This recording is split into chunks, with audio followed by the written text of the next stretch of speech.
Hajime Kashimo, Yuji Itadori, Nobara Kugasaki, and Megumi Fushiguro had all learned that Kenjaku had been slain, thanks to the combined efforts of Yuki Tsukumo, Choso, as well as Saoi Todo. Though the Culling Games was still going on for now, which meant slaying Kenjaku wasn't the way to cancel them out. However, they did at least cancel out whatever Kenjaku's true plan was now that he was dead. And more importantly, now they prevented him from capturing Tengen. Though that could all wait. After all, they now had one more goal they needed to get done out the way before they could fully figure out a way to stop the Culling Games, which was getting Tsumiki out from the Culling Games. Now with the Angel on their side, they would eventually be able to free Satoru Gojo, and all this would likely come to an end right after. A couple of hours would pass, until they eventually did bring Tsumiki into the Culling Games barrier. Currently keeping watch on 3 separate rooftops were Maki, Takaba, Nobara, and Kashimo, though Nobara was with Kashimo at the current moment. Furthermore, their rooftop was also the closest to Yuji, Megumi, and the Angel's rooftop, the same one where Tsumiki landed. However, to their surprise, it wasn't Tsumiki that was present. No, the one that was present was Yorozu, as Yorozu revealed herself after adding in a rule to the Culling Games to allow players to travel freely between colonies. But what was even more of a surprise when Sukuna took over Yuji's body, using Enchain. All 4 of them were quickly realizing what had happened and what had just went wrong, as Sukuna quickly knocked out the Angel, using pressure points in order to knock them out before forcefully feeding his finger right into Megumi, taking over Megumi as a vessel. As all of them suddenly saw Yuji being launched through several buildings, Kashimo and Nobara being in particular quite worried, but they didn't have time to focus on that, as Sukuna put his hands together, summoning Nue. Kashimo had a feeling he knew exactly what was about to happen next, so he quickly prepared himself, while Nue launched down several bolts of lightning all across the area, and suddenly Kashimo jumped into the air, blocking one of the bolts and taking it directly instead of letting it hit Nobara. Thanks to Hajime Kashimo's curse technique and curse energy, he had a massive resistance to electricity. However, even with that in mind, especially with Sukuna knowing about that resistance, this still hurt. But it was nothing that he wouldn't survive. Still, by jumping in the way, he was able to make sure Nobara didn't take any damage. He would have done the same for the others, but they weren't nearby. As Nobara slowly helped him up and asked if he was okay, with Kashimo giving a thumbs up. Kashimo then told Nobara that he was going to need her to play support at a range. After all, they were going to be up against Ryoma and Sukuna. But with her abilities, particularly targeting the soul, he felt that she might have had a good chance against him. He knew that these two were going to be the last bastion of hope against Sukuna, so they needed to be prepared. However, they then both were suddenly blinded by a massive light, that light coming from Hana, the Angel. Though the blinding was only temporary, however, even though it did hit Sukuna, it didn't last for too long. Sukuna was able to trick the Angel and rip off her arm. Before Sukuna threw the Angel right off the roof. Kashimo thought to himself that this was going bad. There was no way they could have expected this. There was no way they could have prepared for this. How did this even happen? But as Kashimo got close, suddenly he saw somebody else launch Sukuna through a building. That person being Yuji Itadori. Kashimo blinked a little bit in surprise. He wasn't expecting Yuji to be this strong. But at the same time, he didn't have time to focus on that. After all, he knew how strong Sukuna was, which meant that he was going to have to offer support to him no matter what. And under normal circumstances, he would actually be quite excited about this. Finally getting a chance to test himself against the King of Curses and push himself to the limit. Under normal circumstances, he'd be happy. But at the same time, this came at hurting somebody he grew to care about. And Kashimo couldn't help but laugh a little bit to himself. Man, he has changed a lot from the beginning days of when he started. Sukuna then landed on his feet, as he blinked a little bit. He had to admit he was surprised. He was questioning where did this strength even come from. Sure, Yuji was already incredibly strong from all the black flashes he had landed earlier, but even then there was no way this buff of power could have come from that. Until to his surprise he saw a massive wall coming right towards him that Yuji had thrown, but at the same time he also felt a kick land on his back, one that had an electric-like property to it, resulting in Sukuna getting directly launched into the wall before Kashimo moved out the way, as he jumped right next to Yuji, preparing to rush Sukuna right alongside him. As Kashimo quickly took out his bow staff while Yuji ripped out a lamppost in order to use it as a weapon. While Kashimo wasn't as strong as Yuji Itadori was physically, he was still able to keep up. He had long since surpassed his past self after all. But he still had one other advantage. As Yuji in a quick burst of speed and power attempted to slam that massive lamppost right into Sukuna, but Sukuna was able to dodge by ducking underneath it, which was a good move as well. After all, Sukuna looked behind him and saw the entire building the lamppost hit crumble. But as Sukuna was trying to kick Yuji in the face, he suddenly felt an electric bow staff smack him hard in the face and launch him backwards. As Kashimo then said, "I don't think you understand, Sukuna. We aren't going to stop until we get Megumi back, no matter what you do. Even if we have to break both of his arms and legs, we will get him out." As both Yuji and Kashimo began to rush right towards him, before Yuji also yelled something out himself. In a final moment of maybe trying to appeal to some small amount of humanity that might exist within Sukuna, he asked him, "Why can't you just live without causing suffering?" Before suddenly landing a slash on Yuji, though Kashimo just barely managed to avoid it. He had sensed the spark of curse energy going on in Sukuna, using that to just barely avoid it. Before Sukuna rushed right past Yuji as he began to rush towards Kashimo. And he said, To me, the real question is, why are you all so weak? Why do such weaklings cling so fiercely to life? Before he attempts to land a punch on Kashimo's chest, Kashimo using his arm at the last moment to block it, but even then it hurt. But Sukuna wasn't done speaking yet, as he said, "Why do such weaklings cling so fiercely to life?" as he landed a kick right on Kashimo's face, launching him to the side through a wall. As Sukuna continued to approach Kashimo and said, "How can a creature that falls apart at a touch say that it always wants to be happy? The helpless have no choice but to swallow the suffering life gives them." And Sukuna exclaiming that ended up angering Yuji even further, but it also caused something else, a laugh to come from Kashimo, as Yuji at the same time forced himself up to continue fighting. And right as Sukuna looked over to Yuji, he suddenly sensed something. And that sense was followed up by a hard punch landing right on his face, that punch coming from Kashimo. Kashimo using Phantom Beast Amber on his arm for a temporary moment before deactivating it. As he said, "In my past life, I actually might have agreed with you on that." As the sparks began to get more and more potent and emanate off of Kashimo's body even harder. But no, the weak do have something else they can do. Maybe on their own they're forced to suffer under the foot of the strong. But together the weak can achieve so much more. We can strive, we can get so much stronger together. And to me, it sounds like you're the one who's suffering more than anything. And you're just using the pain you inflict on others to distract yourself from the fact you're suffering, from how lonely you actually are. So let's show you the real power that weaklings have. And a small smirk began to rise on Sukuna, before he lifted up his hand, and he was about to launch out a massive wave of slashes towards the both of them. And he felt a shake course through his hands, but at the same time something else interrupted him, as down from the sky 20 nails came raining down right towards Sukuna's direction. Before he heard the snap of a finger in the distance, Nobara activating Hairpin. Under normal circumstances, Sukuna would have been able to launch out several slashes in order to block, doing that with relative ease. But when he tried, his slashes were simply too slow, not because of him, but because his output was being lowered. His output was being lowered by Megumi Fushiguro, being dropped into the single-digit % range, leading to him cutting through most of the nails, but 2 of them actually landing on him. As Nobara smirked a bit in the distance before she prepared to launch out even more nails towards Sukuna's direction. After all, she was going to make sure Sukuna understood this. This fight was not a 2-on-1, this was a 3-on-1. And once you messed with one of the first years, you messed with all of them. And this distraction was more than enough for both Kashimo and Yuji to land a punch right on Sukuna's face at the same time, causing Sukuna to cough up a little bit of blood. Until suddenly something else landed on his back. A punch landed on his back, and a rather hard one at that. But what scared Sukuna even more was it was a presence that he couldn't sense. Maki had snuck up on him and joined the fight. As Maki jumped over to both Kashimo and Yuji, apologizing for being late. But now with all 4 of them here, they were absolutely confident they could beat Sukuna. And Sukuna had to admit he was impressed by the fact that Maki didn't take any damage from Nue. Of course he was expecting Kashimo not to since he had electrical cursed energy, but Maki as well? He had to wonder just how resilient was she. But even Sukuna had to admit he was in an awful spot right now, with Kugasaki being able to provide support from a distance as well as 3 heavy hitters right up against him. He knew he was going to be pressured, but what was even more annoying was the fact he couldn't use his domain expansion, mainly because Megumi had lowered his output so much by this point. Even worse, he could already feel his output continuing to lower even now. But that caused Sukuna to smirk even wider. After all, realizing that he might be in trouble here made him even more excited, as he lifted up his hand, beckoning for them to come at him. He was going to kill all 4 of them and then leave. But it was a lot easier said than done. Maki and Kashimo had experience working with each other in the past thanks to Hanami. The same could be said for Yuji, Kashimo, and Nobara. The only ones that could have been an odd one out would have been Yuji and Maki working together, but even then that wouldn't be a problem. Yuji was able to adjust with working alongside most people pretty well. Maki was no exception to that rule. But Yuji could also feel something internally, like he was on the verge of awakening something, he just couldn't tell what. And all 3 of them immediately nodded towards each other, preparing themselves for combat, as Yuji, Maki, and Kashimo all rushed towards Sukuna at once. But Maki quickly hopped on air, using that in order to launch herself and change her trajectory so she could land behind Sukuna. As both Yuji and Kashimo attempted to land a punch right on Sukuna's chest again, while at the same time Maki was going for a blow on his back. Sukuna then launched out some slashes in Maki's direction in order to push her away from him, while at the same time lifting up both his hands in order to block Kashimo and Yuji's blow.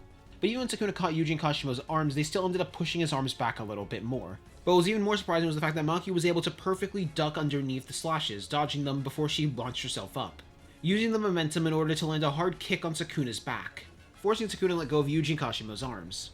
Kashimo by this point had also been contemplating on something, whether he should launch out lightning bolts at Sukuna or not, mainly because he didn't know if that could be healed, and there was a pretty good chance if that wasn't healed, that might end up killing Megumi. though he had definitely charged enough by this point to launch a lightning bolt at Sukuna if he wanted to. But at the same time, he knew Sukuna was powerful. And he remembered the fatal wound he heard about that Yuji healed, so if they could heal that, there was a pretty good chance that Megumi would live this. As Kashimo quickly hopped backwards, telling both Yuji and Maki to move out the way. And Sukuna immediately knew what was coming next. As both Yuji and Maki jumped out the way and Sukuna braced himself, preparing for the lightning bolt, it was a sure hit type move, so he knew he couldn't avoid it. As Kashimo lifted up his hands and launched out a lightning bolt right towards Sukuna's arms. Fortunately for Sukuna, whenever he was defending himself, his curse energy output wasn't anywhere near as lowered in comparison to attacking. Still, he ended up taking quite a bit of damage from it. Not too much damage, but quite a bit nonetheless. You could feel blood trickling down from his arms. But they weren't done yet, as suddenly 2 nails launched right into Sukuna's legs, before activating Hairpin once again. And when Sukuna looked behind him, he could see tens of nails heading towards his direction. As he quickly pulled the 2 nails out from his legs and jumped backwards, starting to backflip repeatedly in order to avoid the nail attacks coming at him. But that was a mistake, as Maki and Yuji rushed for both of his sides. And before Sukuna could lift up his arms to block, suddenly he felt an impact land on his face. And that impact was exactly where Yuji had punched his face earlier. Thanks to everybody he was fighting, he completely forgot about the Divergent Fist. As both Yuji and Maki landed a hard punch on his stomach, but that punch from Yuji wasn't an ordinary punch. The sparks of black had chosen to shine. And within said sparks, Yuji Itadori has now awakened. As Sukuna was launched through several buildings, he could feel it. He was losing more and more control over this vessel, and he knew for a fact he was very unlikely to actually win this fight now.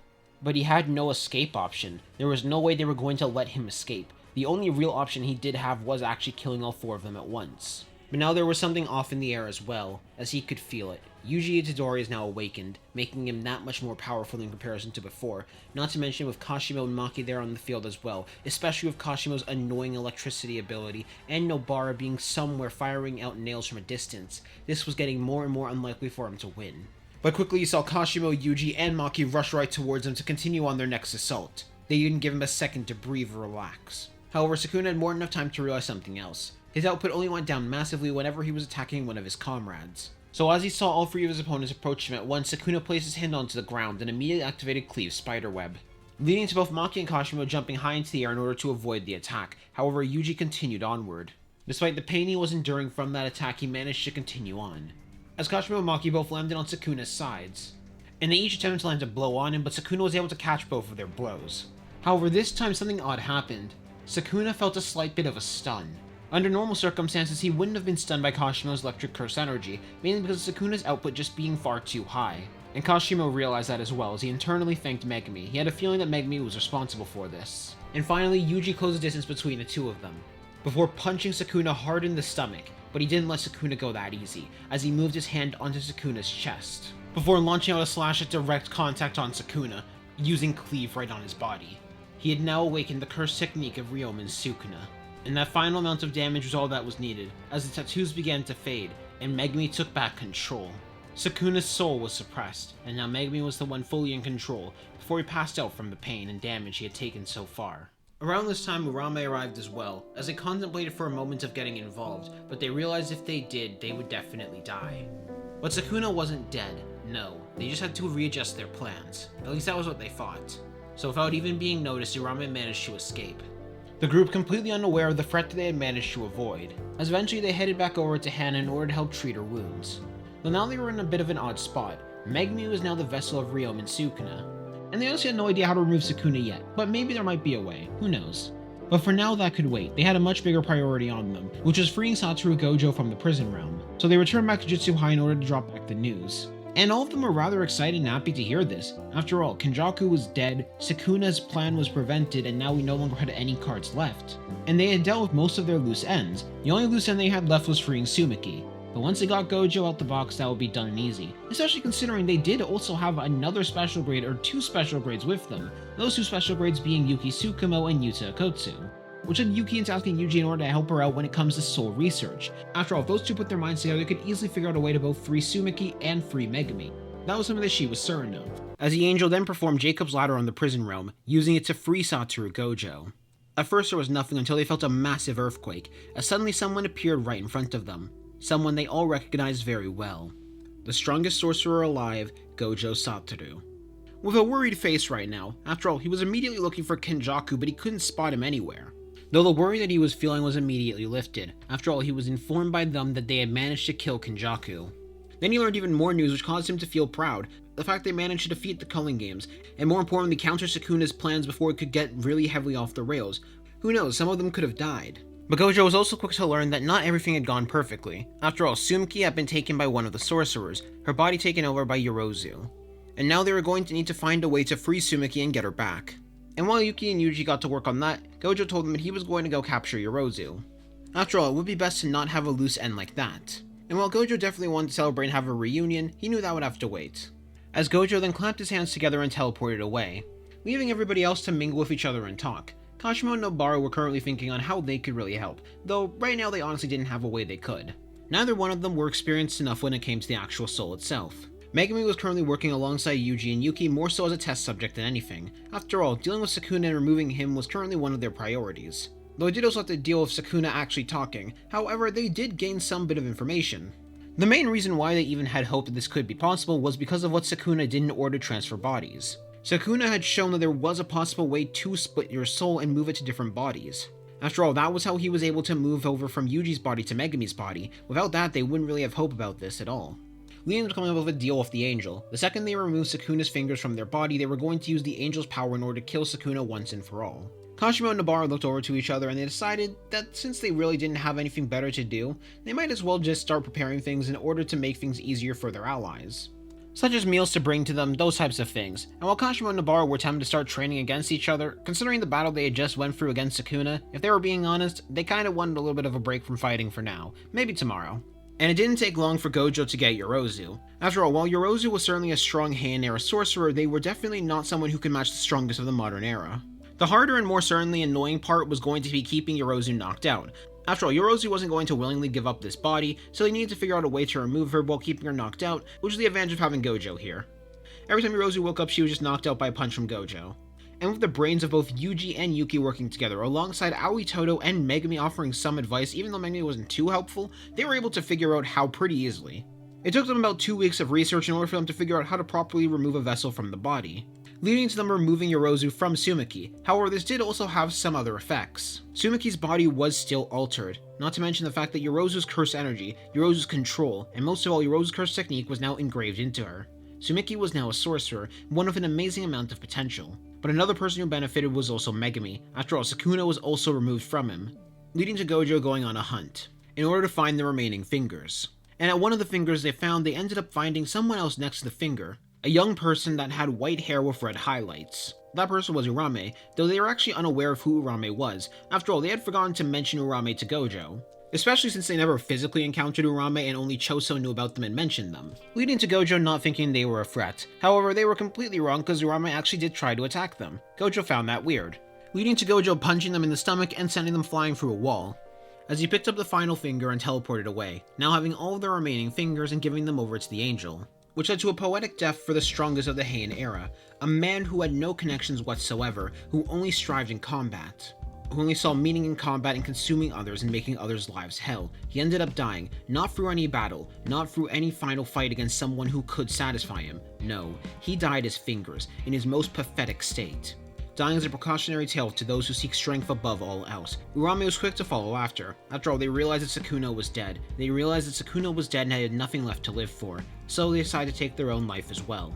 And with Gojo's elimination of the higher-ups, the world was ready to begin a brand new stage of sorcery. One not ruled by ancient methods or ancient practices, but instead ruled by this new generation. A brand new path was opened up for the sorcerers. In particular, this was going to be a better life for Kashimo Hajime in comparison to his first. In his first, he died alone. He died alone because he had no one who could rival him, no one he could truly connect with. But this time around it was different. He had friends who were able to keep up with his insane potential, but more than that, he was able to help them bolster that potential. That way he could always have rivals. Rivals like Yuji, Nobara, and Megumi, each the same age as him that would all continue to develop alongside him. Rivals like Aoi Todo who ended up finding through battle.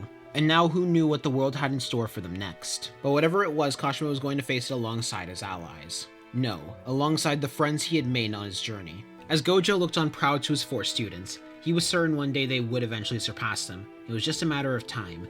A total of 5 years would pass. Now each of them were 20 years old and had become sorcerers professionally. But one day, Yuji, Nobara, Megumi, and Kashimo decided to have a reunion. And with that reunion, they decided it's been a long time since the last time it's happened, since they've had a sparring match. And with several of their new students from Jujutsu High watching, prepared to see what their teachers and mentors could do, all four of them prepared to rush towards each other, to see what each of them were capable of, and also to show off in front of their students a little bit. And with that, we close off this story here. The story of a man who felt empty in his first life, and ended up finding fulfillment and brand new purpose in his second.